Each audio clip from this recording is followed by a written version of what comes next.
Filipino 4, Quarter 4, Week 5.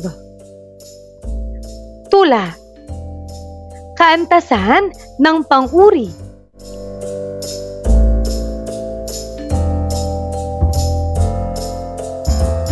Matatag curriculum. Bansang makabata, batang makabansa, with me, Teacher KMT. Magandang araw mga bata!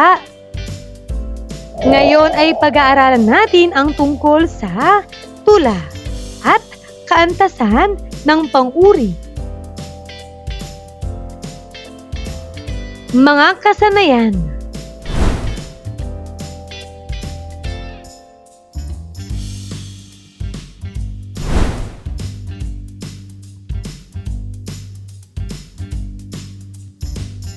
Unang araw. Maikling balik-aral. Bigkas, tula.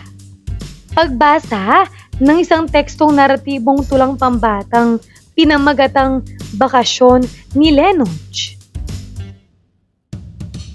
Bakasyon ni Lenoj. Ni Dr. Andy Lane Artahan Langit. Si Lenoj ay isang mabait na bata. Isinama siya ng kanyang mapagmahal na ama't ina. Magbabakasyon sila sa malayong probinsya, sa Bacolod at Guimaras na magkasing ganda. Si Lenoj ay may edad na 3. Sobrang saya niyang makasakay sa eroplano. Hindi rin siya natakot sumakay sa barko. Tuwang-tuwa pa nga ang batang bibo. Pagkarating nila sa lalawigan, nakilala niya ang kanyang mga pinsan, mga tito-tita, lolo't lola. Siya'y kinagiliwan sapagkat siya ay matalino at magalang. Gabay na mga tanong. Una, sino ang isinama upang magbakasyon? Isinama si Lenoj ng kanyang ama at ina. Pangalawa, saang lugar pupunta ang mag-anak? Pupunta sila sa Bacolod at Guimaras. Pangatlo, ano-anong sasakyan ang sinakyan ni Lenoj? Sumakay siya sa eroplano at barko. Paglinang sa kahalagahan sa pagkatuto sa aralin. Ularawan. Kumpletuhin ang mga letra upang mabuo ang salita batay sa mga larawan. Ano kaya ang tamang sagot? Napakagaling! Kapistahan.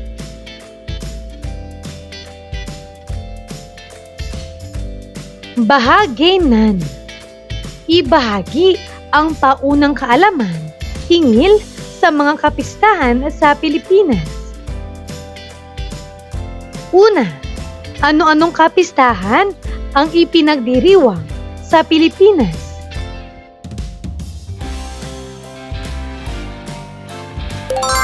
Sa Pilipinas, ipinagdiriwang ang sinulog, ati-atihan, dinagyang, pahiyas, panagbenga, kadayawan, maskara, at Higantes Festival. Pangalawa, ano-anong lugar sa Pilipinas ang nagdiriwang ng mga kapistahan?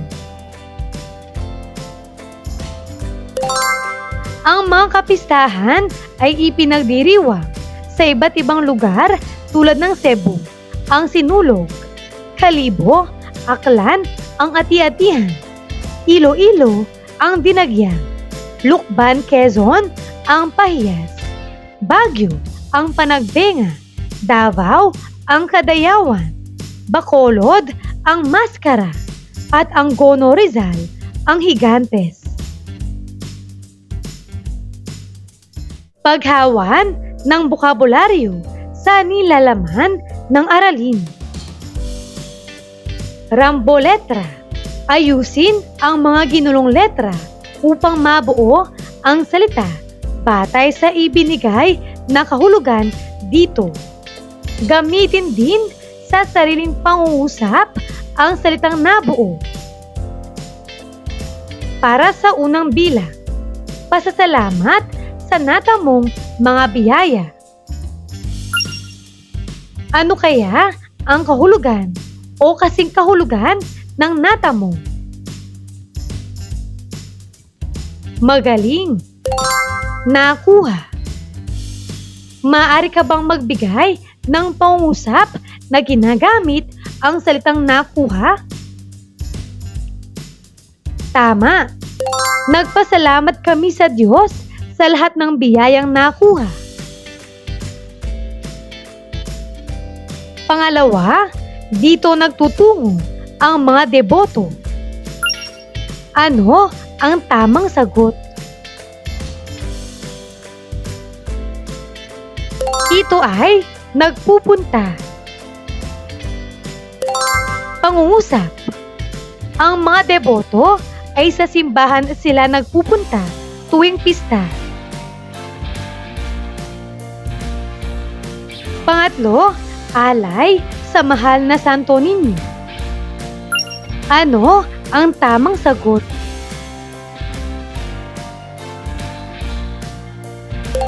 Handog. Pangungusap. Ang sayaw ay handog sa Santo Niño. Pang-apat, idinaraos ito tuwing buwan ng Pebrero. Ano ang tamang sagot? Ginagawa. Pangungusap.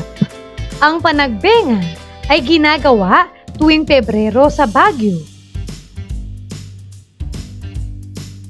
Panghuli, ipinagdiriwang sa iba't ibang dako. Ano ang tamang sagot? Lugar. Pangungusap. Iba't ibang lugar sa Pilipinas ang nagdiriwang ng pista. Ikalawang araw. Unang aralin, tekstong informatibo. Pamproseso ng pag-unawa. Tekstong informatibo. Ang tekstong informatibo ay tinatawag ding expository. Ito ay isang anyo ng tekstong naglalayong magpaliwanag at magbigay ng impormasyon. Kadalasang sinasagot nito ang mga batayang tanong na ano, kailan, saan, sino at paano.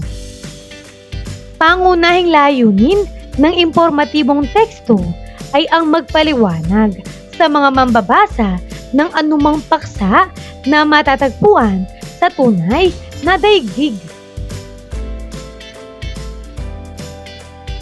Ang mga halimbawang sulatin o akdang naglalaman ng tekstong informatibo ay ang sumusunod. Mga sangguniang aklat tulad ng encyclopedia, almanak at journal, mga ulat, pananaliksik, artikulo at komentaryo sa mga pahayagan, polyeto o brochure, balita at suring papel. Basa tula. Pagbasa ng isang tulang informatibong pinamagatang Pista sa Pinas. Pista sa Pinas ni Dr. Andy Lane, Artahan Langit. Bahagi na ng ating kultura ang pagdiriwang ng mga pista. Sa iba't ibang dako nagmula bilang pasasalamat sa natamong mga biyaya.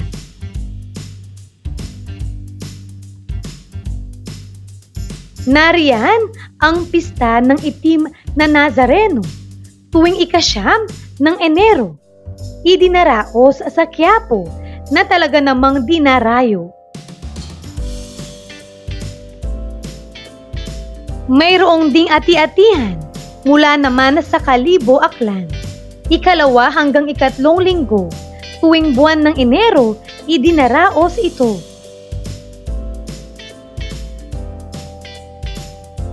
Alay sa mahal na Santo Niño ang Sinulog Festival mula sa Cebu. Libo-libong deboto ang dito'y nagtutungo tuwing buwan ng Enero. Ang Panagbenga Festival ng Baguio ay idinaraos naman tuwing buwan ng Pebrero.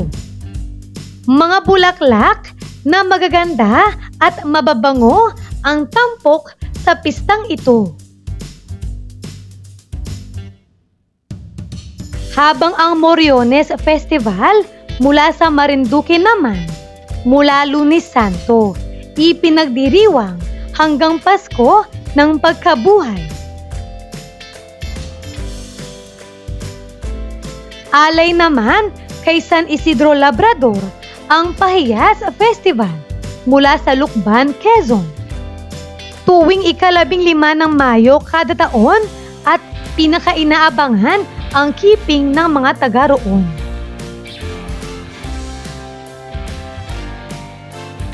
Hindi pa huli ang Lechon Festival. Tuwing ika-24 ng Hunyo, itinatanghal sa lalawigan ng Batangas, lungsod ng Balayan. Bibihisan at ipaparada ang mga lechon sa buong bayan. Ang pista naman ng Kadayawan ay mula sa lungsod ng Davao. Ikatlong linggo ng Agosto, ipinagdiriwang pasasalamat sa kasaganahan.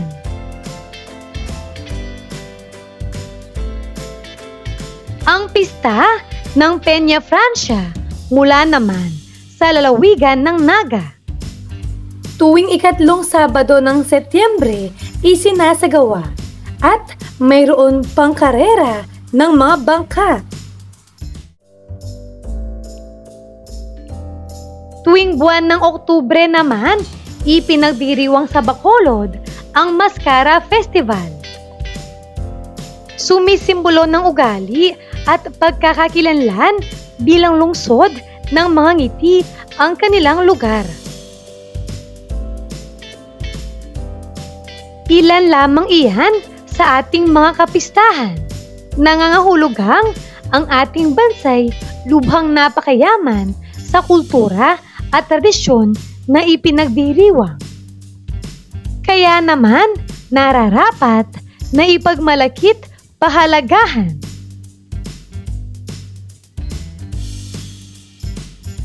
Pista Lahanayan.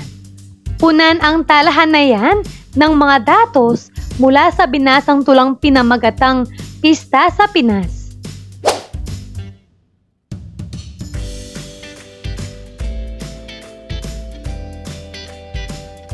Narito ang mga pwedeng maging sagot.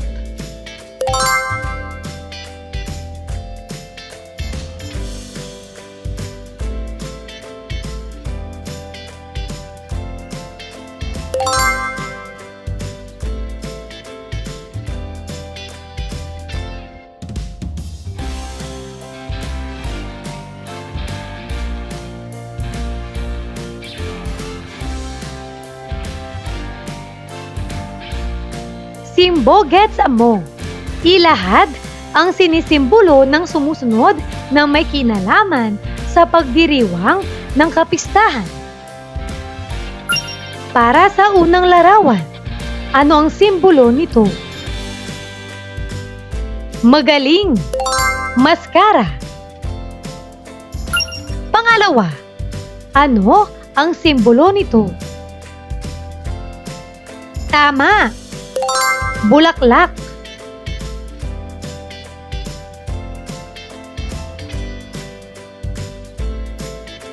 Pinatnubay ang pagsasanay. Gagabayin ka ng iyong guro para sa gawain na ito.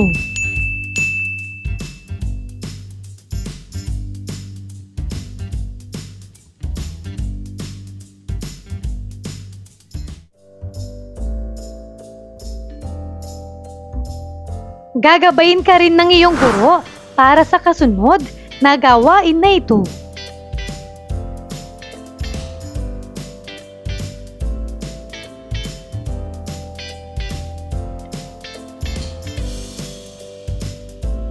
Para naman sa titik C, teksto suri. Suriin ang uri at layon ng tekstong binasa gamit ang graphic organizer. Isulat ang katangiang taglay ng teksto kung bakit iyon ang naging kasagutan. Layunin ng teksto. Una, ipaalam ang mga kapistahan sa Pilipinas. Ikalawa, ipakita ang yaman ng kulturang Pilipino. Ikatlo, hikayatin ang pagpapahalaga sa tradisyon. Kasunod, maaari mo rin bang ibigay ang uri ng teksto? Una, nagbibigay ng impormasyon tungkol sa iba't ibang pista. Ikalawa, naglalarawan ng kultura at tradisyon. Ikatlo, nagsasaad ng petsa at lugar ng mga kapistahan. Paglalapat at pag-uugnay. Gagabayin ka ng iyong guro para sa gawain na ito.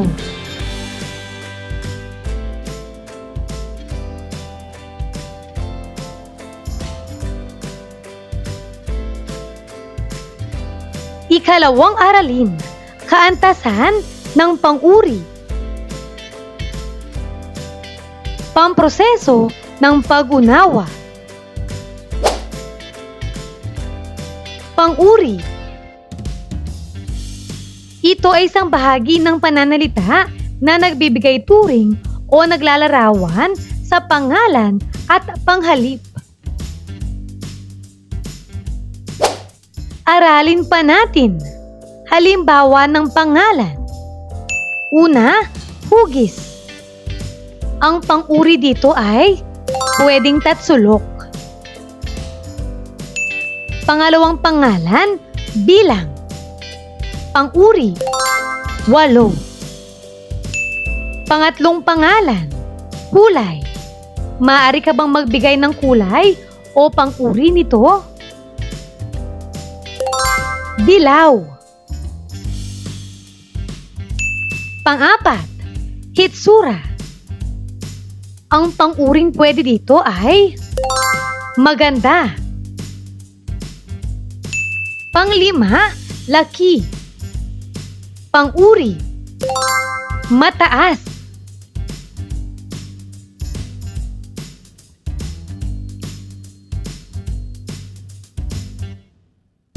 Halimbawa pa ng mga pangalan. Ako, ikaw, siya, tayo, sila. Maaari mo bang ibigay ang kanilang mga pang-uri? Magaling. Maaari ang mabait, matapat, malambing, masunurin, masisipag.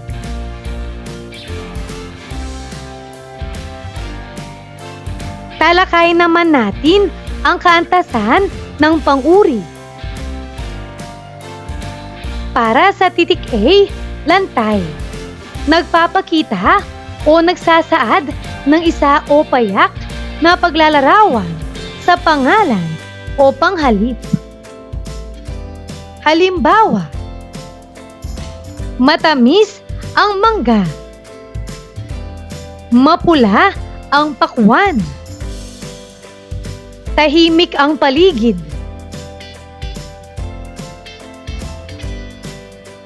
Titik B. Pahambing. Naghahambing ng dalawa o higit pang pangalan o panghalip. Halimbawa, di gaanong malinis sa bahay si Rian kaysa kay Riza. Magkasintangkad sina Lovely at Rachel. Di hamak na masipag si Jonel kaysa kay June. May dalawang uri ng paghahambing. Una, paghahambing na magkatulad. Ginagamit ito kung ang dalawang inihahambing ay parehas ang katangian. Halimbawa, magkasingganda sina Judy at Eliza. Sintigas ng bakal ang kamao ng boksingero.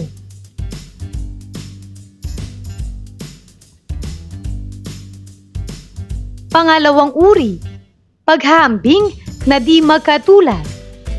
Ginagamit ito kung ang dalawang inihahambing ay hindi parehas ng katangian. Para sa titik A, hambingang pasahol. May higit na katangian ang pinaghahambingan kaysa inihahambing. Halimbawa, di gaanong matamis ang melon kaysa pakwan.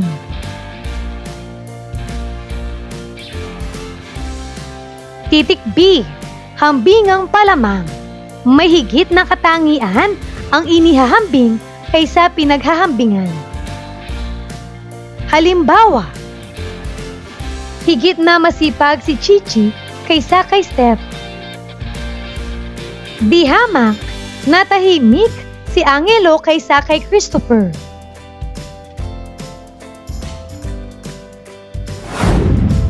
Balikan na natin ang kaantasan ng pang-uri. Titik C, pasukdol. Nagsasaad ng katangiang namumukod o nangingibabaw sa lahat. Halimbawa,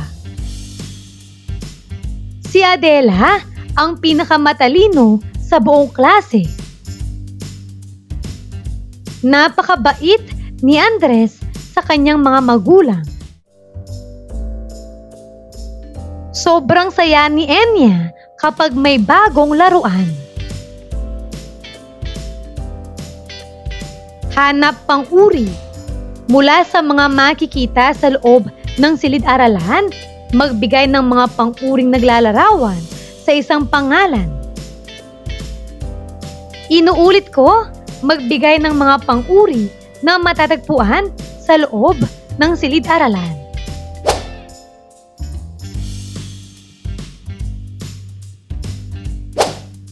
Narito ang mga pwedeng maging sagot. Malinis na silid-aralan.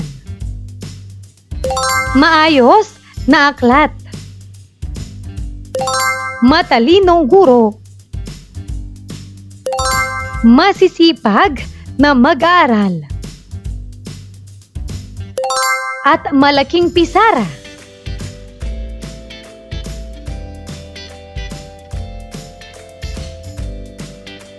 Pinatnubay ang pagsasanay. Tara basa, basahin muli ang tula. Bakasyon ni Lenoj. Ni Dr. Andy Lane, Artahan Langit. Si Lenoj ay isang mabait na bata. Isinama siya ng kanyang mapagmahal na ama't ina. Magbabakasyon sila sa malayong probinsya. sa Bacolod at Guimaras na magkasing ganda. Si Lenoj ay may edad na 3. Sobrang saya niyang makasakay sa eroplano. Hindi rin siya natakot sumakay sa barko. Tuwang-tuwa pa nga ang batang Bibo. Pagkarating nila sa lalawigan, nakilala niya ang kanyang makukulit na mga pinsan, mga tito-tita, lolo't lola. Siya'y kinagiliwan sapagkat siya ay matalino at napakagalang. Tulahan na yan.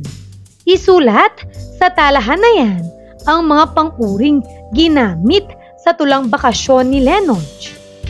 Tukuyin kung anong kaantasan ng pang-uri ito nabibilang.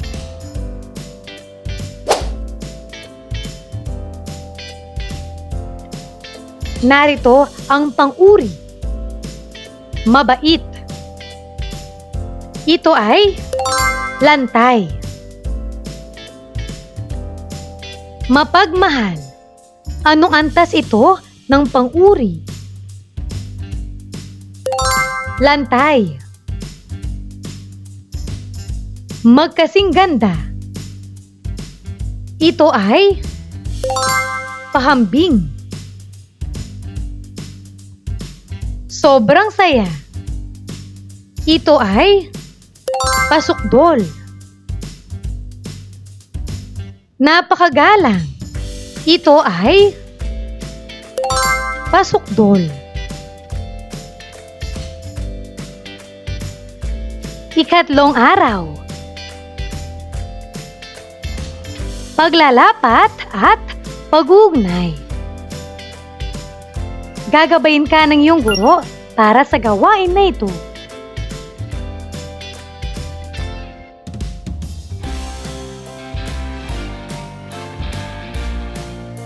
Pabaong pagkatuto. Suri pang-uri. Sa lungguhitan, ang pang-uring ginamit sa pangusap.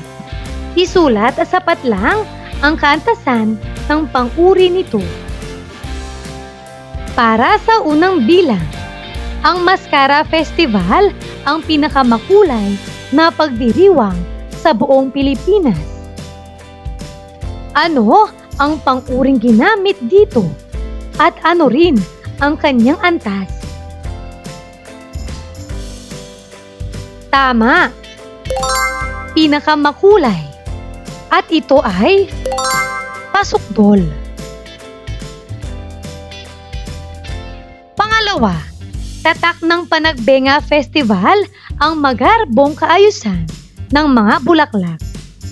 Ano ang tamang sagot? Magaling. Ang pang-uring ginamit ay magarbong. At ang antas nito ay lantay. Pangatlo, ipinakikita ng Lukbanos ang kanilang talento at pagiging mas malikhain sa pagdidisenyo ng kanilang mga tahanan tuwing pahiyas festival. Ano ang tamang sagot?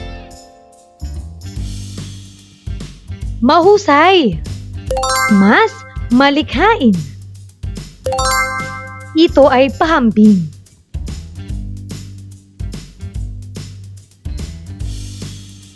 Pang-apat, ang Kadayawan Festival ay nangangahulugang ang mga bagay ay maganda.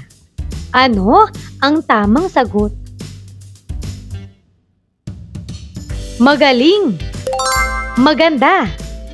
At ito ay lantay.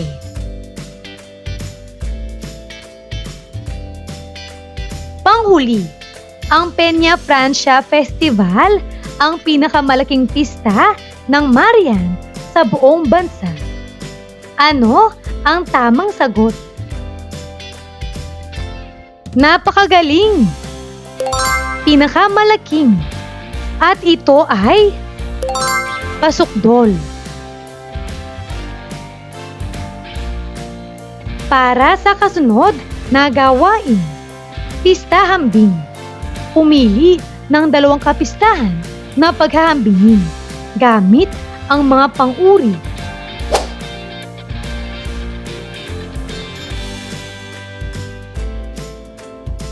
Ika-4 na araw. Pagninilay sa pagkatuto. Gagabayin ka ng iyong guro para sa gawain na ito.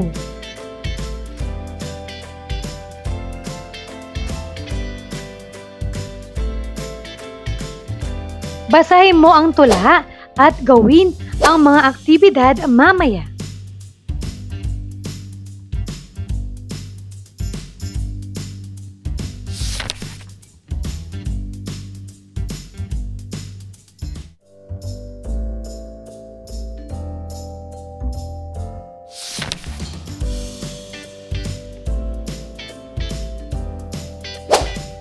Gawin ang Venn diagram.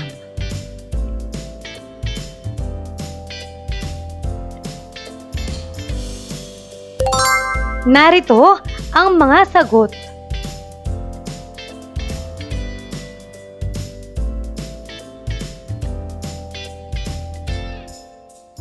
Ngayon ay magtala ng mga katangiang taglay ng mamamayan ng Tagalog gamit ang diagram. Mga katangiang taglay ng mamamayan ng Tagalog. Magaling, disiplinado, magalang sa kapaligiran,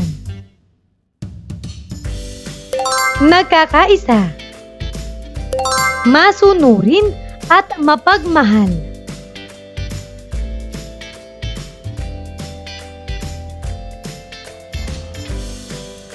Pagsusulit.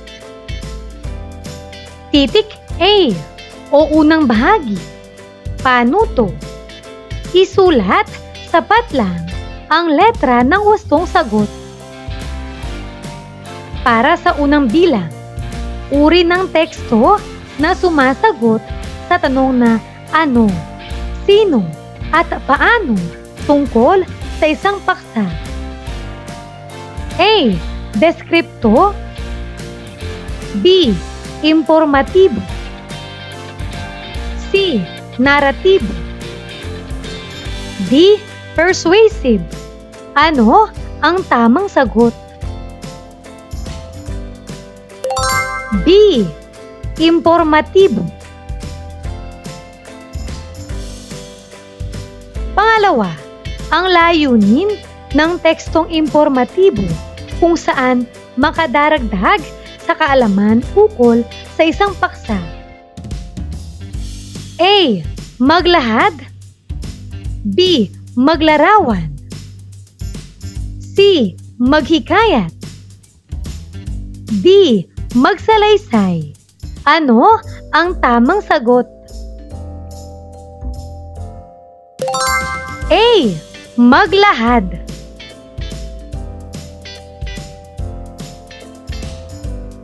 Pangatlo, dahilan ng pagsasagawa ng mga kapistahan. A. Bilang pasasalamat sa natamong mga biyaya. B. Upang makatulong sa hanap buhay ng mamamayan. C. Upang maipagmalaking maraming perang panggastos. D. Bilang pagtanaw ng utang na loob sa mga kapitbahay. Ano ang tamang sagot? A. Bilang pasasalamat sa natamong mga biyaya. Pang-apat, mga kapistahang ipinagdiriwang sa buwan ng Enero. A. Ati-atihan, Moriones, Pahiyas. B. Ati-atihan, Maskara, Peña Francia. C. Ati-atihan, Kadayawan, Panagbenga. D. Ati-atihan, Pista ng itim na Nazareno, sinulog. Ano ang tamang sagot? D. Ati-atihan, pista ng itim na Nazareno at sinulog.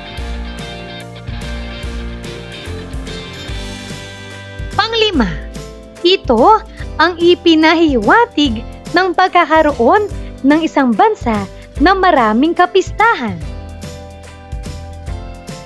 A. Mayaman ang bansa sa kultura at tradisyon. B. Maraming mamamayang nakikiisa sa kapistahan. C. Mapalad ang lugar na nagdiriwang ng kapistahan. D. Maraming pondo ang lugar na nagdaraos ng kapistahan. Ano ang tamang sagot?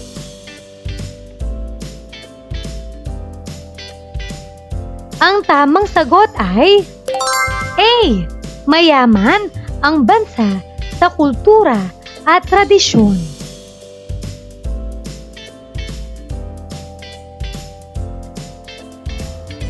Para sa titik B o ikalawang bahagi ng pagsusulit. Panuto. Gamitin sa pangungusap ang sumusunod na mga pang-uri. Lantay. Matalino. Masipag. Magalang. Matulungin. At masinop. Narito ang pwedeng maging sagot.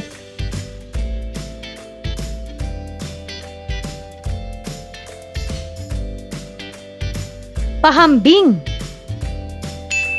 Mas matagumpay. Higit na maliksi. Magkasing tapang. Magkasing lakas. Di gaanong mainit.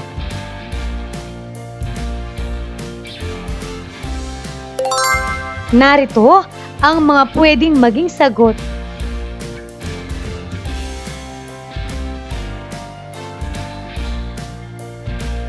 Pasukdol. Napakatipid.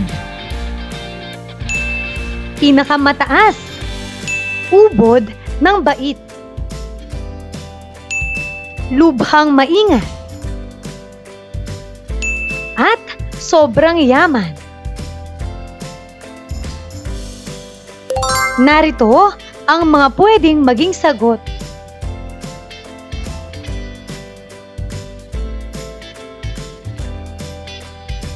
Mahusay mga bata!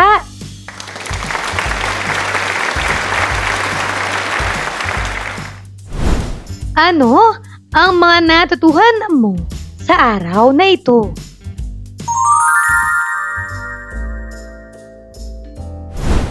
Ngayong araw na ito, natutuhan ko ang tungkol sa tekstong impormatibo o ang tulang impormatibo at ang kaantasan ng pang-uri. Maraming salamat sa pakikinig mga bata. Sana ay may natutuhan kayo. Huwag mong kalimutan, pindutin ang like, share at subscribe.